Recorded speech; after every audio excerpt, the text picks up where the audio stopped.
Welcome, everyone. I'm Mariquita Solis, the live stream host of all-creatures.org.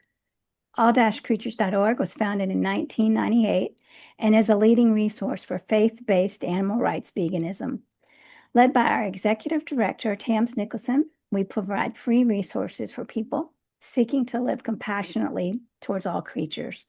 Our extensive library includes vegan sermons and commentaries, animal rights strategies, action alerts, events, and works by various vegan authors.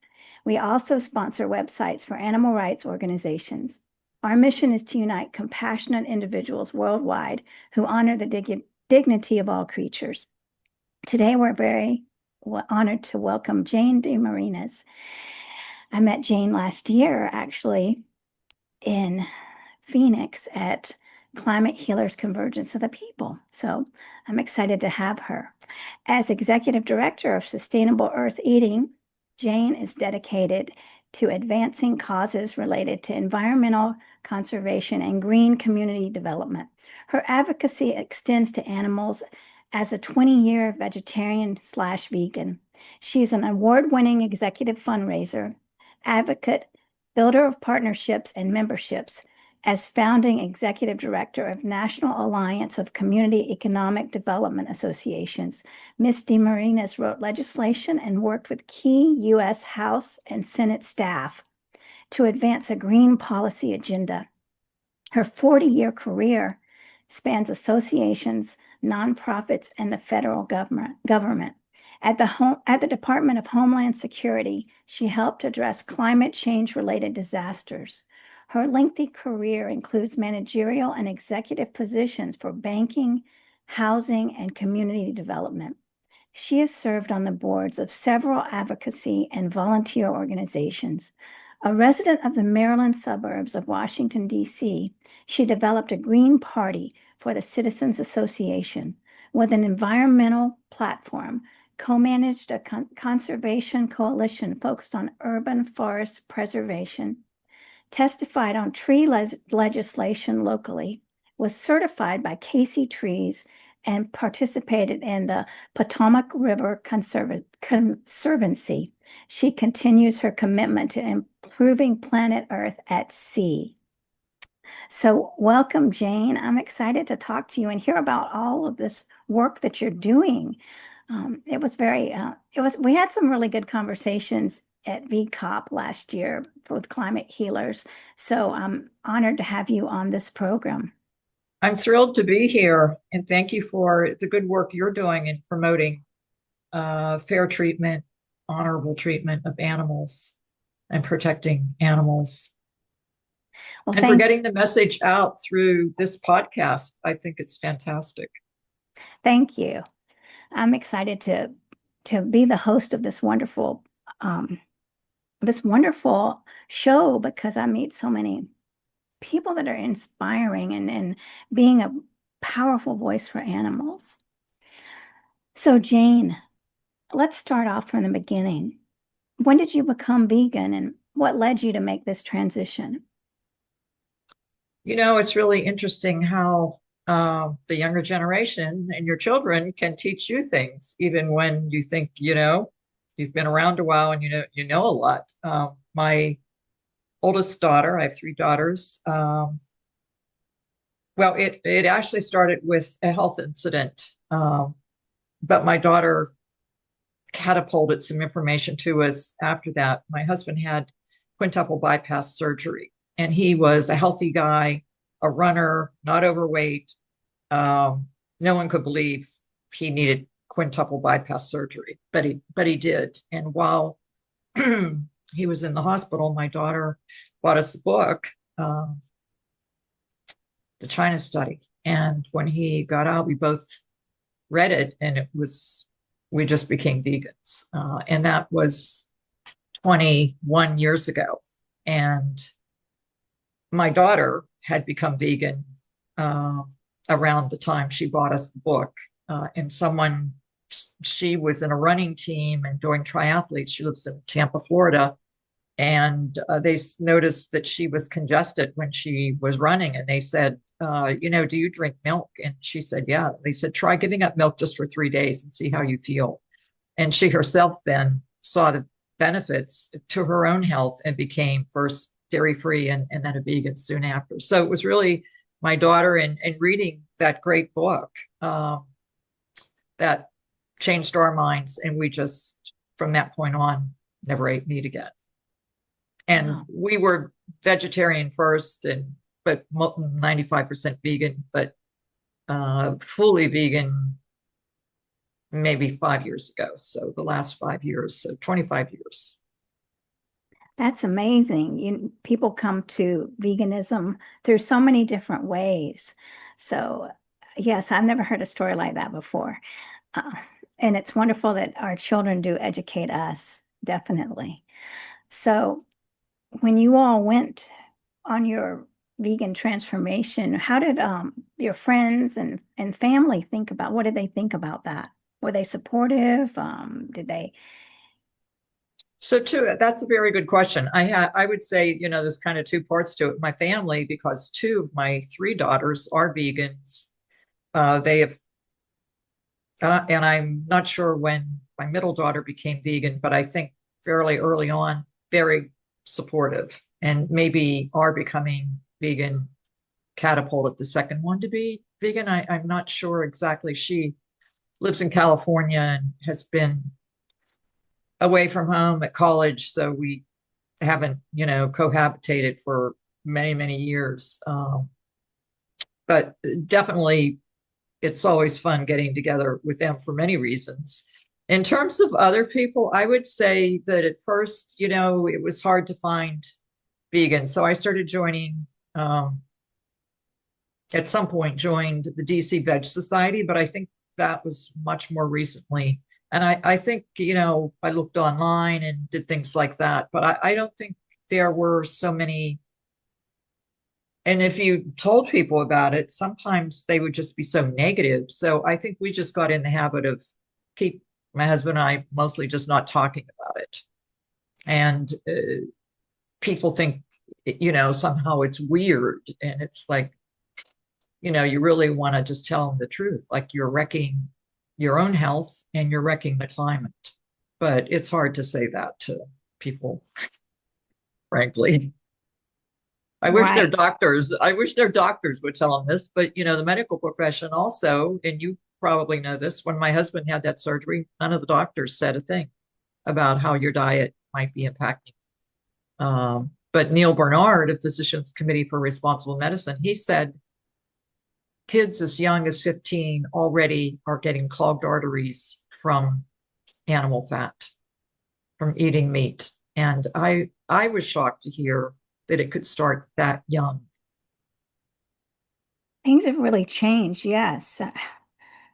The studies are showing that it's showing up, gosh, even earlier than that, which is very scary in the arteries of our young children.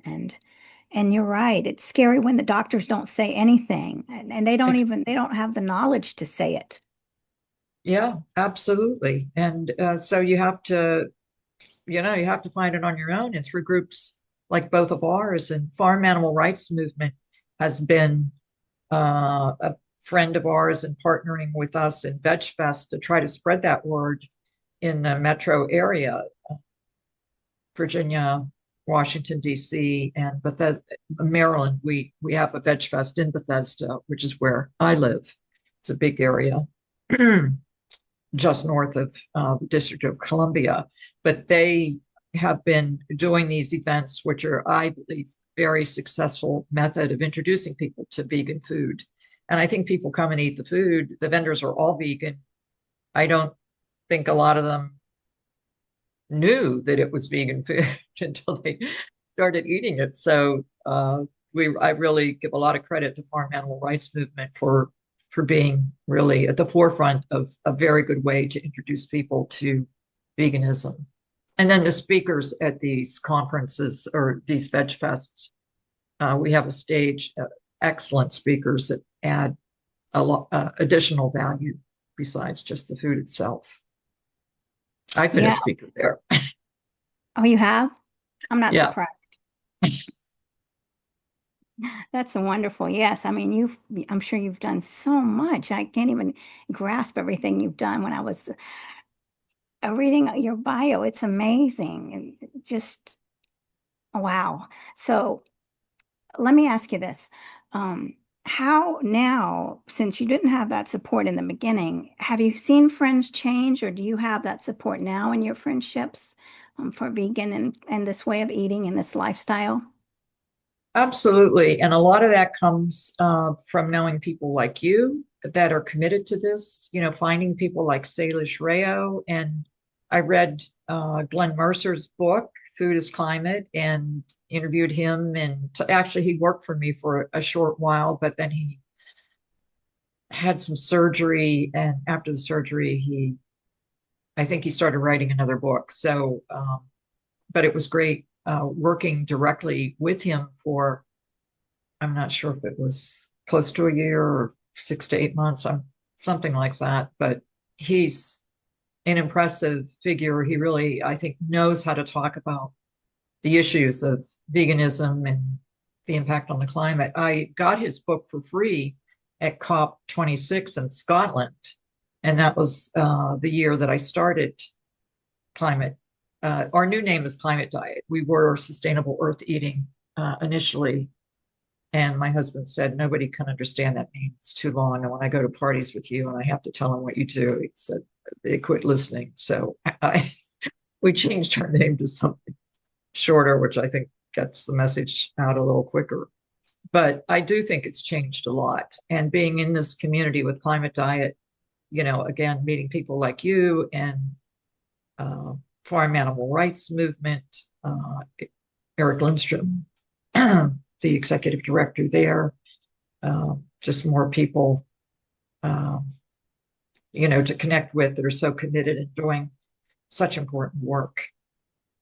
Right. And I love the words climate diet because we were talking yesterday and we didn't know what words to use. And then some were saying, I don't want to use veganism. Some were saying plant-based. And then they were saying earth diet. And so climate diet, I think that's more impactful. I love that. And when you tell people you eat a climate diet, do you say that? And what is the response? That is a good question. I'm not sure if I ever tell people when I say, I think I just say I'm plant-based or vegan because I think there's much more of acceptance, Mhm. really. The Washington Post, one of your questions to me to prepare for this was what was an important accomplishment or what showed that it was a game changer. Really, the Washington Post in the last 3 months had an A section article about plant-based eating, and it also included information about the climate. And it was like, we have arrived, and it had a headline that, and I don't remember it exactly right now, but it had a headline that gave that message. And it's like, this is so great because it's has, a huge impact, big readership, gets to Congress. Um, so I think things have really changed nationally. Do you feel that way in your city? Definitely, I do feel like there's a lot more plant-based options, and really in the grocery stores, sometimes I'm very shocked to see how far we've come because I started my journey in 95 vegetarian, and so I was eating those old tofurkey roasts and things like that. And then there was nothing to buy. It was very, if you wanted to purchase, it was very limited. And then talking about the milks, and now there's milk everywhere. I can't even sometimes believe how far we've come from those days. Yes, It's amazing. absolutely. Yeah, it's great. Even we have a Safeway near where we live, walking distance. And just about 6 months ago, they expanded the section of plant-based foods, I would say 100 to 200 or 300%. And it was amazing to me. I was going to go over there and just do a video of myself in front of all their food. And I've haven't done that, but it we were going, you talk about the difficulty, we were mostly going to a specialty store in this area. Whole Foods is the place closest that had a good selection. But when Safeway, which is, definitely more of a general grocery store, started having it, it's like, this is just amazing. Now it's so simple compared to the old days. Yeah, you're right. It is very simple. You see it and even when I go to more remote country stores, they still have vegan options, which is blows my mind. So that's wonderful. It really is shocking. So, yeah. So let me ask you this. How does the peace of not eating creatures manifest in your life today? I the idea of killing animals to eat them, or just the killing of them, you know, just such a horrible, cruel thing. Unless, of course, there's a medical reason for it from a veterinarian. But and I understand some countries that are very poor, and they may need to live. They may need to kill animals. I see that as a different story. But in the United States, I don't think that's very often true here. So I do think um,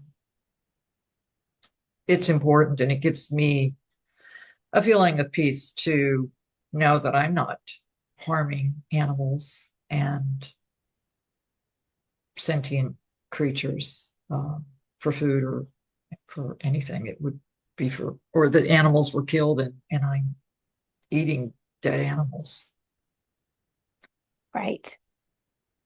Yes, and it is when we really think about it, I mean, we're putting into our bodies all that pain and that fear if we're eating animals. And when we don't do that, our bodies, they know what we're putting in. They feel that vibration and that vibration of peacefulness and that comes from eating the natural living foods. And that is totally different from eating animals that were petrified. I mean, because we ingest that fear and that sadness and all of those emotions, it's impossible that we wouldn't, when we put that into our body, that our body wouldn't feel that too. I think you make a very good point. Yes. So it's an organically peaceful process. So now we do run into a lot of new vegans, and sometimes they're so depressed and sad. When we first turn vegan, a lot of us think we can just tell someone and they're going to immediately change, they're going to understand. And we bump into people that don't want to hear it, or that get angry, or they think we're crazy. So what would you tell a new vegan who's feeling isolated or struggling, not knowing what to do because no one understands them? Yeah, I remember those days, and one of my good friends who just said, "Well, I'm not going vegan." It's like I never said one word to her about going vegan. And so she was attacking me for something that was ridiculous. It was in her own brain, and she has many health problems, and she would benefit so much from a vegan diet. But uh, to answer your question more directly, though, I think y- you have to, at the beginning, search out.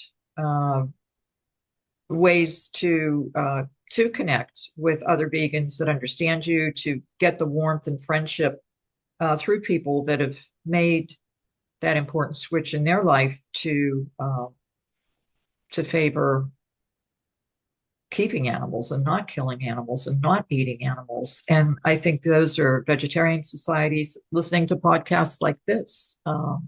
So looking online, and if necessary, you may have to find a group that's a support group online, and other people find them for other things. I'm sure they're online for us. I mean, I found them quickly through our DC Veg Society and that group and their newsletter. So there definitely is information out there.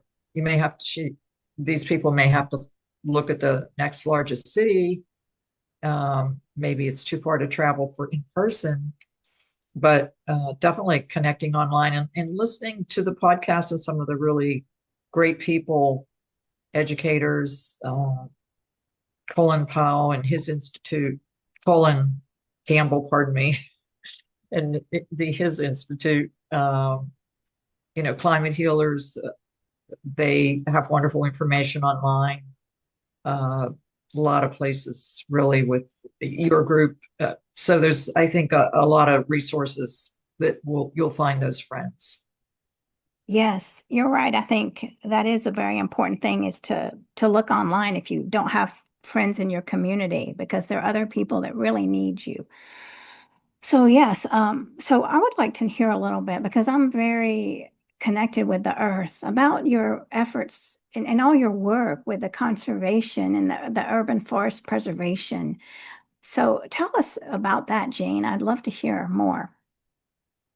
So we lived when we first moved into this area, it was because of the good schools. And we lived in a neighborhood that had big old trees, really tall, big old trees. And most of the houses were kind of small, but over time, the builders were coming in, knocking down all the trees and putting up great big houses. So our community, I was an officer in we had a community association, Glenecho Heights Citizens Association. So the town is called Glenecho Heights.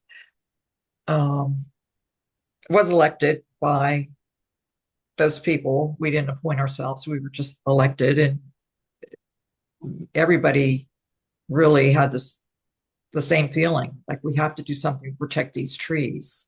I mean, they weren't just planted to make the neighborhood look pretty. They were trees that were there for hundreds of years.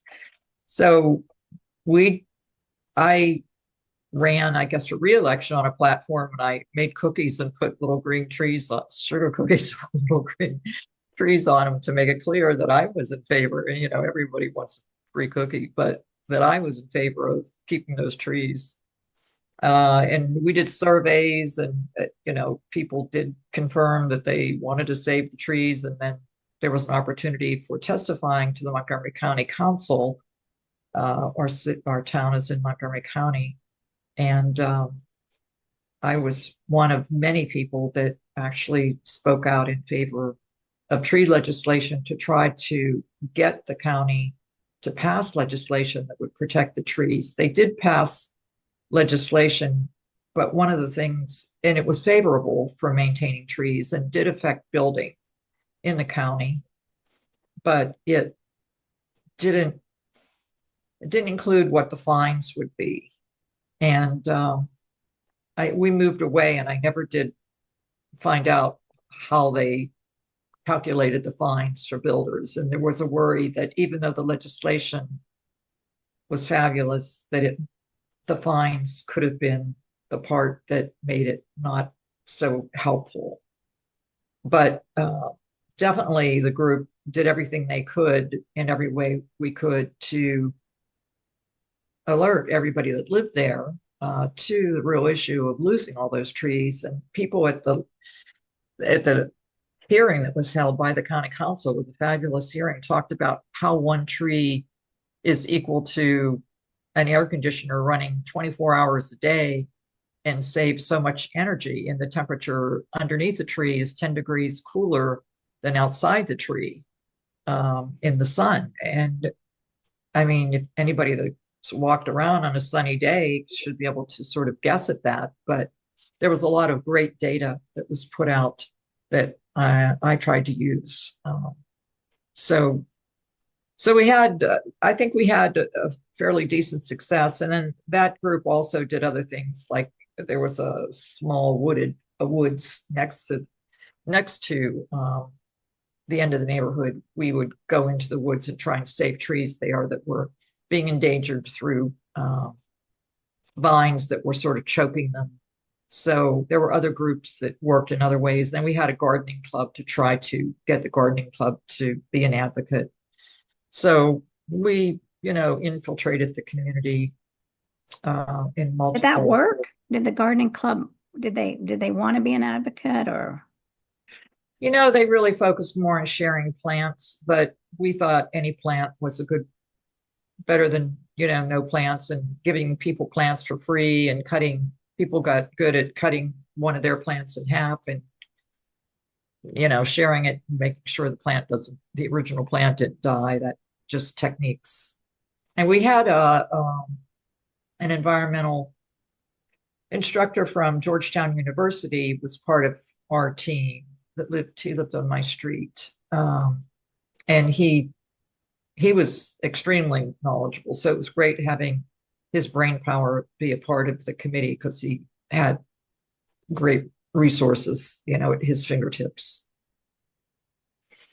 That's, and this is very important information because I volunteer at a nature center, at a few animal, wildlife and nature centers, and I see the disconnection and between the natural world and loving the natural world and working at a place like that, and then eating animals that we're trying to save. So, have you had results with like different organizations that are out to help the trees and the living creatures, the wildlife? Is there anything you might speak on that? There definitely is a connection. I did that work before I was a vegan, so I didn't really think of the vegan connection. And then we moved away from that community, and still have friends there. And then more recently, we moved back closer to it about 5 years ago. But so there's just been a lot of changes. But yeah, I wasn't a vegan at the time when I was in all the green part of that old neighborhood, and was at the one part of it I was lived on. We lived on Capitol Hill. Oh my God, there was no trees up there. It was horrible. So I got certified with Casey Trees, and they definitely had a program of giving away free trees to anybody that would promise to water them. And they had a little commitment you had to make. And so I became a part of that, but it was so hot, and we missed the trees, and we hadn't given up our house that was in the tree community, and we decided to move back to our other house. So we just, on a personal level, we missed being in a treed community, frankly. No, I understand how that is too. And sometimes I look at the homes and they are so tightly packed with very small yards and very few trees. And I feel so sad to see that. I could never live in a place like that, I think. And how beautiful it is when we connect with the trees. And a lot of times, yes, working in these agencies, there's just not an awareness of the connection to food source, how our food choices affect the natural world. I mean, people don't think about the factory farms dumping into the rivers and the oceans and the water areas.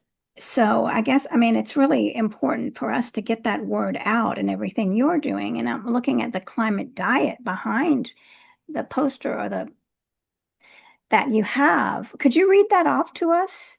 Yeah, absolutely. I might have to pull it a little closer. So every single day, can you hear me if I turn my head?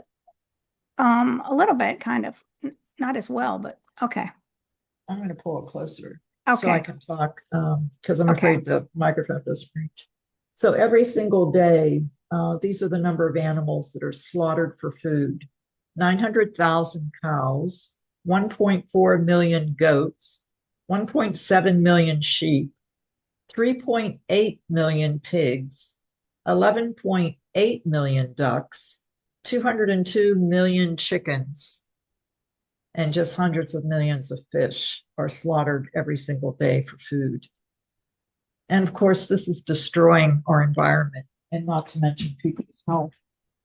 Uh, So how would you say eh, that if someone didn't understand at all, how is it destroying the environment? the biggest impact is cutting down rainforests that are protecting the earth, and a lot of the meat in the United States is coming from Brazil. I think Indonesia also, but I think it's having a huge issue with rainforests being cut down. But the ones I'm most familiar with are in Brazil. And the Washington Post has done a series brilliant articles that I feared for that reporter's life because he talked about the criminal activity and involved in it, that people were going into the rainforest in Brazil, which is, is really a huge country and the huge amount of trees. The Amazon rainforest is well known, cutting them down to start cattle breeding with no permits, no official anything from their government, cutting them down, establishing themselves as mayors, taking any of their workers and having them vote them in and creating their own little town and making it seem official. And anybody that tried to, according to the article, tried to dispute that they were a mayor or that this was a real town, because what it was a cattle breeding company. Often they were murdered, any dissidents. So a very sad article from so many perspectives, but it continues today. I forget how many millions of square feet of forest are cut down every single day in Brazil. And the new government there is, I think people feel would be complicit with this activity. They see it as economic development. But cows in particular, because they are so large, I'm not sure if they weigh 1 ton or 2 tons, but somewhere in that neighborhood, they give off methane from their digestive system that comes out in burps, but they also, their waste products also give off methane. And then the land that they're on is being destroyed. Again, the trees. There was one article, and I'm not sure if this was the original one that the Washington Post did, but the temperature outside of the trees, 116 degrees Fahrenheit, and then under the trees was maybe 90. But the trees, the temperature was huge. And so people also working there, extremely dangerous for workers and human beings to be operating equipment to cut down these trees when it's 116 degrees out. We have Labor Day coming up next weekend. We wrote an op-ed that we've sent out to newspapers to talk about, in our own country, the workers who are working in these extreme heat, sometimes without guaranteed water breaks, or sometimes without any kind of guaranteed shade to get under for a few hours. In some states, there's agriculture is the main business or a huge part of the business, but without protections. And a lot of the workers are immigrants, and people often feel that, they can get away with treating non-US citizens in a cavalier way that's dangerous.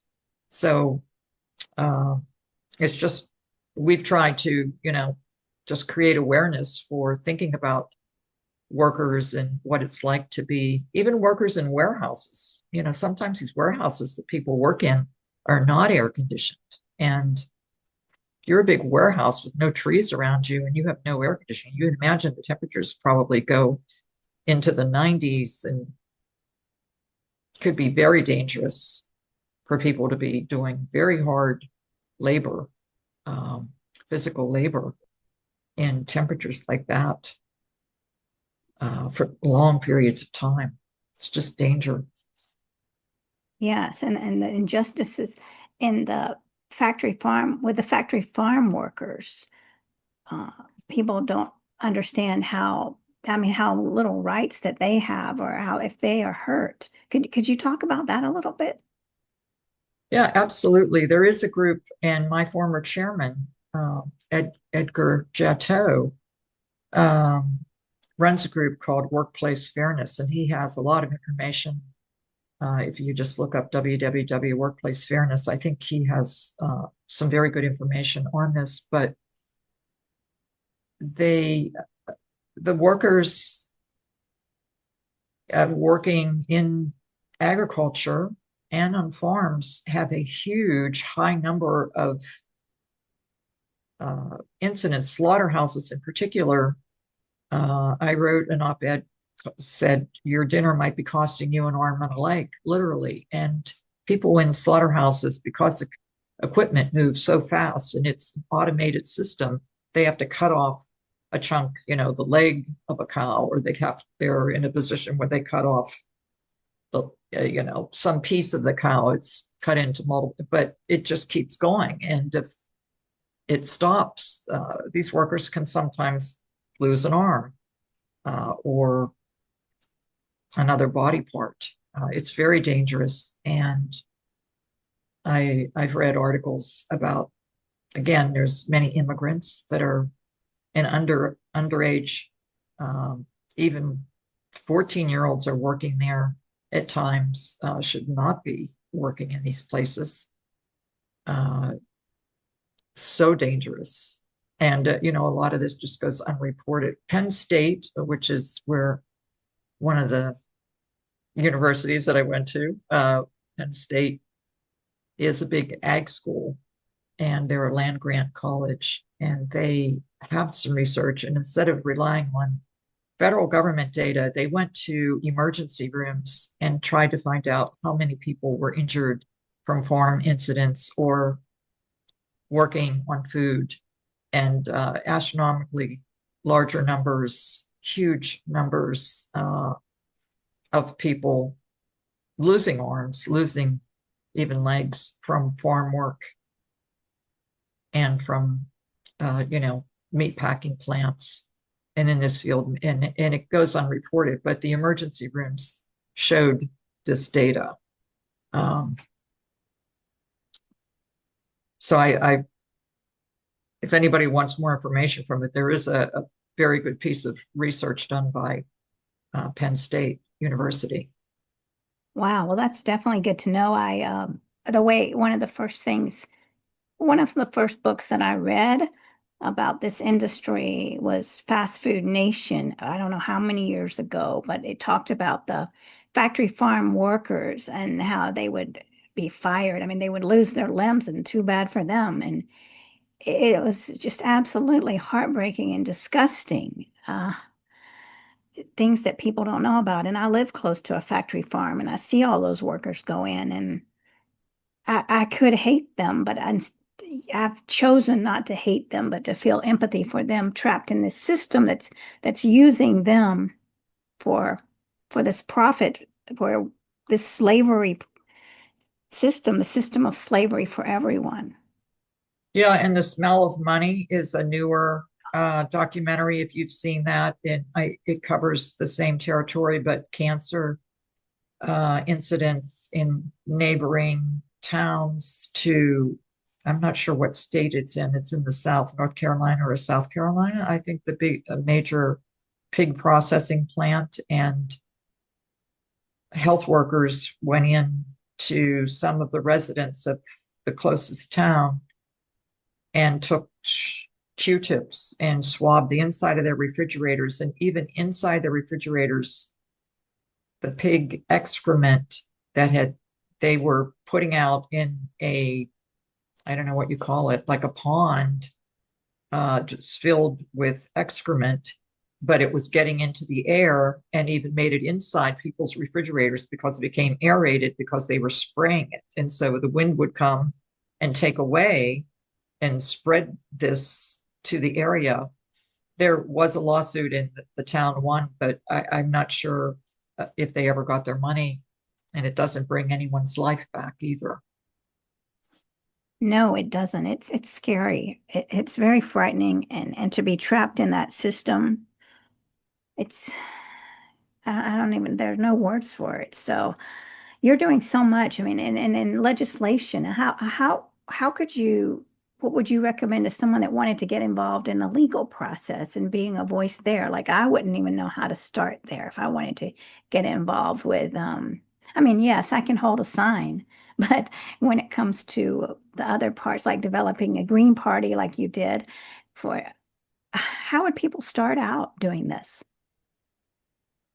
Well, I think, you have to look at like USDA to start at the federal. I mean, you can do things at the local level, but we really need the federal government to do something. I'm not sure right now is the best time, but the USDA has some citizen advisory committees. It would be great to try to see if there was any local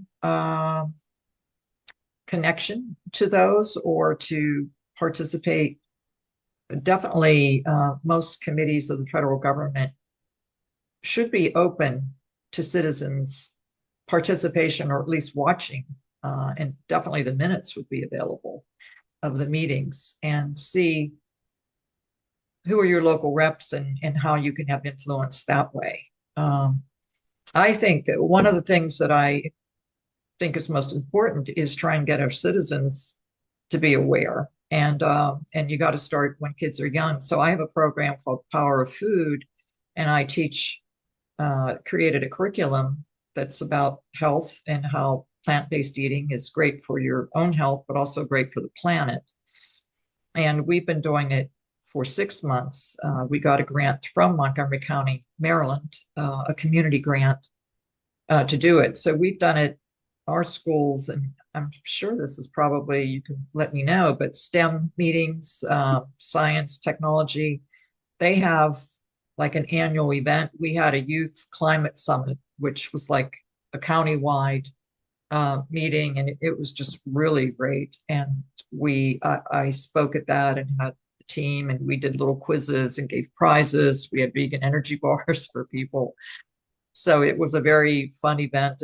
The students were great, and then they had another opportunity to win some $25 gift certificates by, we had a little lottery and we had a quiz. It was like 7 questions where, you can use a quiz not to really ask them what they know, but to teach them new things. And the kids were to take the quiz, they were using Google, and it was like, great, this is talking to their neighbors. Whatever way they wanted to answer it was fine with us. So we didn't have any strictures on them.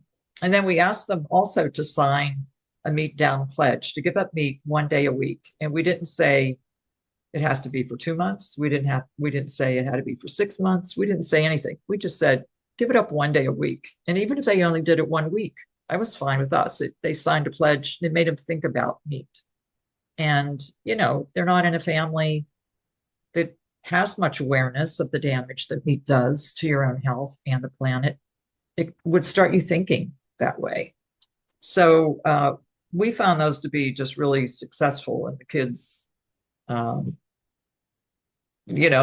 of them were already vegans. So it wasn't, totally alien. And we let the kids that weren't vegans also, ask. Obviously, anyone could ask questions, but sometimes the questions that came from the vegans were really, really good because they could, their questions were coming from someone their own age, but from a different viewpoint of already knowing a lot about being vegan. Right. And you think more and more people, that there are more and more younger vegans at this time. Yeah, that's absolutely true. I think the data on this is that the greatest number of vegans, and I'm not sure if it's the growth, but either way is something like 13 or 14 to 35 is the biggest cohort of vegans right now. So that's kind of exciting, isn't it? That's wonderful. Yes. It I think bodes well for the future, doesn't it? That we're going to have this big influx of vegans, and if they have kids, then you're going to have more vegans. I think it's all good, but we can't stop, and we can't rest on our laurels because sometimes vegans, quit being vegans. But I think the point you brought up previously about the options for eating, there's so much deliciousness out there. There's so many great foods. It isn't like when we both were beginning and it was very hard to find anything. And even going to a restaurant, it's like will there be anything, you know, will there be anything you can eat besides a salad? And restaurants often would just feel that way about you, where you can eat a salad. Well, we don't want to eat salad only every day of the week. Right. Yes, you're right. I don't want to eat salad every single day. I did go to a restaurant recently and they were very accommodating. There wasn't anything on the menu, but they really treated me like a VIP. They ran out and asked me what I wanted, and I said, could I have a wrap? And then they said, what do you wanted? And they came and checked on me. And oh my Oh, goodness, it was that's wonderful. Very, that very is lovely. great. And that shows, I think, a change in attitude toward, vegans that are trying to do good. We deserve that kind of help. Yeah, it was wonderful. So, I mean, so I think to make sure that we don't have that attitude of like, well, there's nothing on the menu. This place is terrible. But to use our voices to ask is very important. My daughter used to go to restaurants in Tampa and she would offer to give them vegan recipes.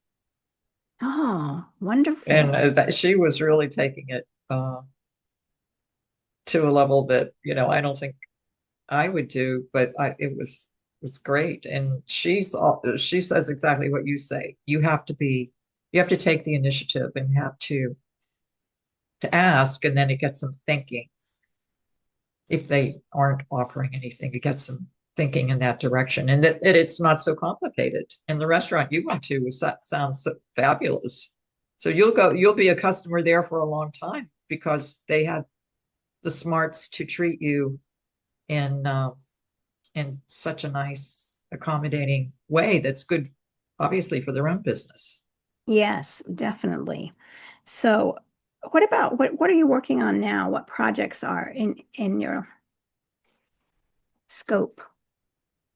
Well, mostly I'm thinking about going on vacation, but I have one project that we're working on. And so we're planning um, a webinar for probably the first week of October. And we're looking at the idea of this name is definitely too long, called The Next Climate War, Fix How We Make Food. So tying the two together, and I need to do better on the title, but I think it brings up the idea again that, well, the word war is a strong word. So I both like using it, but then I worry about using it because I don't want people to think this is something negative, you know. but but getting people to recognize more. There are many groups that talk about veganism and health, but the number that talk about what we eat and its connection to the climate, there's just fewer of them. And that's why I started this organization, because when I read an article that I think came from the Rockefeller Foundation, I think they funded it. They've done a great job of funding some big pieces of research around this topic, but it talked about the impact on the climate. It might have not had their name on it, but I think it did. It was um, it was a revelation to me, and that was the impetus for me starting this organization, because I was just retiring from the federal government, or getting ready to. It's like, well, I'm going to start this organization because nobody knows about this. If I figured if I didn't know it after being a vegan already 18 years, or vegetarian, um, so I think it still isn't so well known. I don't know. What is your view? Do you think more people know about the impact on climate from what they eat? No, I don't think they do. No, I don't think they make that connection at all. They don't realize that the factory farms are dumping into and destroying our lands. So I did speak with an agency over here in the Atlanta area, a river agency, and I asked the person at the table, there it was a booth, what about the factory farms dumping into our rivers? And she said, well, human sewage that dumps into it too. So and that was her, she didn't want to hear anything. That was, and Uh, I said, but this is different. That I tried to explain. I mean, she didn't want to hear it. So I don't even know if they have any idea. And it was Well, very human sewage is treated. right. If it goes into a river, it's been treated. But this coming from cows, the cows are just sidling up to rivers and using it for a place to, to to give off excrement. That is sad. It was really disappointing that this agency had that this person, first of all, didn't want to even hear it, and she got irritated with me and the lack of knowledge and the lack of interest, and this is someone representing this agency is very discouraging. I think I'm going to that same festival in a few months, and I'm going to go ask around again and see what happens. Maybe I'll get a better response from some of these other organizations that should be promoting veganism or should be knowledgeable. I know that where I volunteer at the volunteer dinners in the 6 years that I've been volunteering, I've seen a wonderful move towards vegan food offered at the dinner, and it's even on the menu now, which is Oh, great. wonderful. But yes, and it even says vegan, vegan, vegan. That is a big change in just the 6 years. So I'm happy to see that. And so there is some connection going on there. And well, I do my best at that when I go volunteer there also. But yeah, I don't think that people understand the impact of food on climate. So what are some good books that you would recommend? And you were talking about Glenn Mercer. What is his? I can't remember right off His the top. book is called Food is Climate. Oh yeah. And so I asked him if I could use that title because I think it just says it. What Yeah. I'm about, it definitely is the message. He lets me use it, and I put a note at the end of our newsletter saying we have a couple different newsletters, but that's our biggest one. We reference his book and let people know, that they can buy that book, which is a brilliant piece of writing. He is by his experience was he was a Hollywood screenwriter, so he's very, very good. He's an excellent writer. Another book just came out. Well, there's one from, and I can't remember his name, out of the UK that I think is a brilliant book, Regenesis, Regen. Do you know that book? Genesis, ISIS. I'm not sure if I spelled that correctly, but that has his stories, and he talks a lot about the water quality and the cows in the UK. And he has a property that has an orchard on it, and there's a stream, but neighboring, and he's a vegan, neighboring properties have cows, and he went to take a swim and dove into his little stream near his property or on his property, and he said it was filled with slime. He said it was Oh, so disgusting. He had to get out and take a shower and was concerned about his health after being in this. He said the water was not water, it was just slime. And he said it was from the cows uh, and their waste products getting into his stream, which had once been a pristine, beautiful little, you oh, know, stream. But that book, he has a lot of data in it. It's been a few years since I've read it, but I think it's one of the best books ever written. And then a more recent one, and I bought this, and I'm blanking. Eating for the Earth. It's from an author, and I have to look at this note because Michael Grunwald, Gurunwald, and it's called "We Are Eating the Earth." And it's definitely all about the climate and what we eat. So that's a new one that I think it's just been out maybe less than 3 or 4 months, maybe. The clip on the newspaper that talked about it was July 3rd. So yeah, just recently. Those are definitely three that I recommend, but it's always fun to look at the vegan cookbooks, I think. yeah, that's true. Yeah. Yeah, and always to take those vegan meals to potlucks and where we can share our good food with other people so they can learn. I mean, that veganism isn't about eating celery sticks. Right. Oh, yeah. Our food is so delicious, so healthy. Um, and our new chairman is from Plant Burger. Their burgers, and they have chicken sandwiches too. I mean, all based on plants. So delicious, their food, and so healthy for you. He always uses the term such deliciousness, and it's like, yeah, it's not like the old days from some of the stuff was just starting. Now there's just so much more and new techniques and making food more tasty too, but still healthy. Um,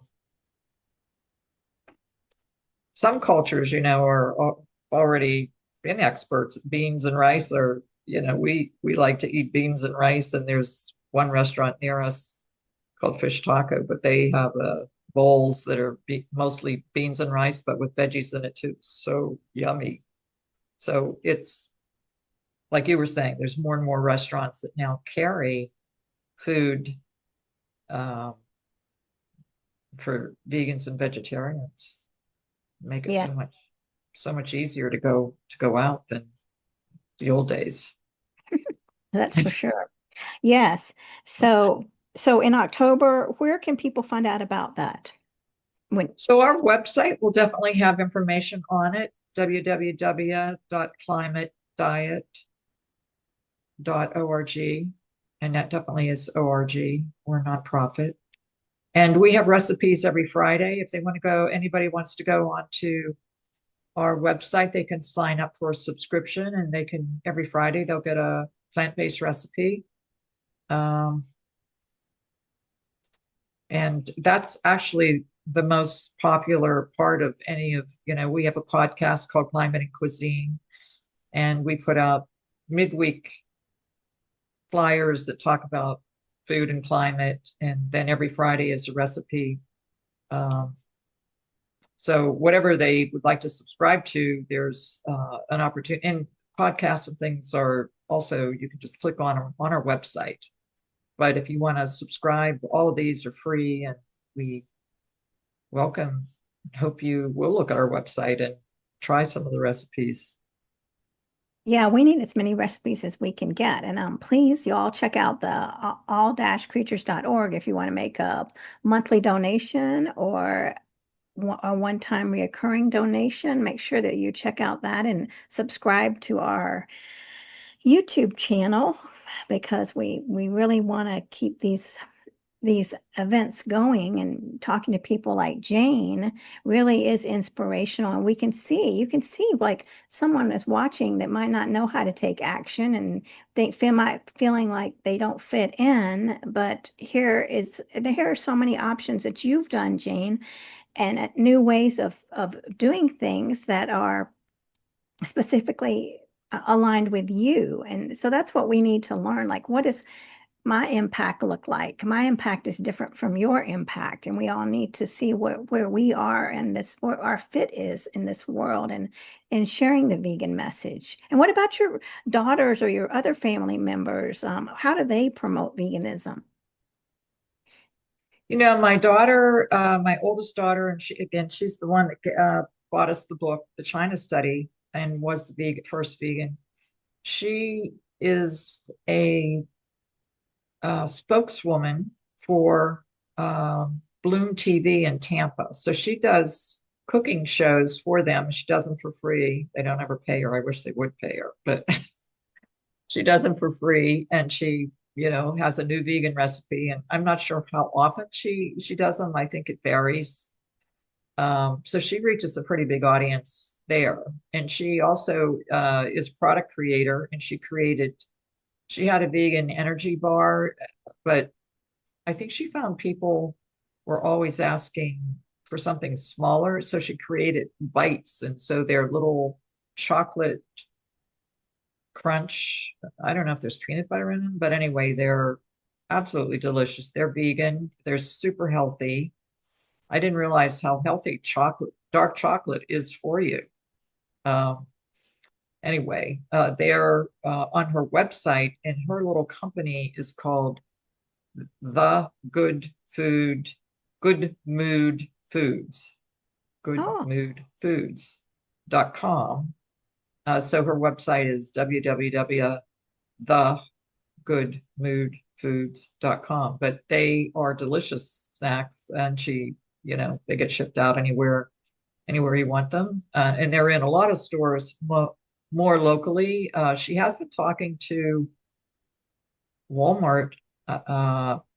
So I'm not sure if I think she's not in Walmart yet, but she is talking to some big chains that are interested in her product. So she does a great deal. My middle daughter, she's vegan. She has just started working with an AI company out of Australia that's health oriented. So I think she'll have an opportunity to bring in veganism there, but I think she's just too new probably but I think it'll be a perfect vehicle to also promote veganism, and I hope she'll do it. That's wonderful. So definitely we need to check out those little bites and Yeah, they're and delicious. yeah, They're they sound delicious. so also she should be a guest on here. I send her over. Oh, I will definitely. She's an absolute wonderful spokesman. She's just a natural and very pretty as well, because she's my daughter, but I think that's a general comment that would is true. But That's yeah, I'm beautiful. I love that. very proud of my daughters. Thank That you for that's asking. sure. So tell us again where people can find you and your organization, Jane. Okay, our website is the quickest way I think to find us, www.climatediet.org. And so we have newsletters, we have a podcast, Climate and Cuisine. That could be looked up separately under, podcast platforms like Spotify, Podbean, but they're on our website, so it's easy to find them. You can click through, and we're creating a directory of topics. We don't have that finished yet. Um, we're on social media, so climate_diet is our name for social media. Um, so that's about it. I'm not Oh, sure if you need the www for finding names, on the internet. I think you could just look at yeah, climatediet.org. I But think it so. is org because there's actually a book out there that somebody wrote that I didn't know about called Climate Diet, Oh. but it wasn't me. And I haven't read it, so I'm not sure All what's in right. that. Well, everyone needs to go check that out. And are there any final thoughts you'd like to leave with our guests? Our guest, Just as that our guest. just that this has been a distinct pleasure, and I applaud the work that you do, and I love the idea of just working with all of us vegans to try to make a healthier planet and healthier, healthier people, and that the amount of caring and, you know, really concern and preventing cruelty to animals at its core is an important belief and practice that we all we're all trying to do. So I applaud your work, and this has just been great to be a part of your podcast today. Well, thank you. We all need each other. We can't do anything by ourselves. I mean, as much as we want to be independent, we need each other. So I'm so honored to have you and wow, your journey, this amazing journey that you've been on, helping to be a voice for our planet, for our animals. And thank you so much. And I hope to see you again in person at one of the next, possibly V Cops, or who knows where I'll see you, but you'll be out there. Toronto, right? Is it November? Toronto? Are you And going? no, I'm not going to be able to go. Are you going? I'm not sure. I'd like Right. to. I I'd like definitely to would like. too, but vegan convergence of the people is what we're talking about. VCOP with climate healers. So that's happening in November. If y'all are watching and want to go, check out that climatehealers.org, um, because that's going to be an amazing 2 days. So anyway, Jane, thank you so much for being here, and thanks everybody for watching. This has been inspiring. Thank All you right. so much. Bye, Thank you. everybody. Bye, everyone.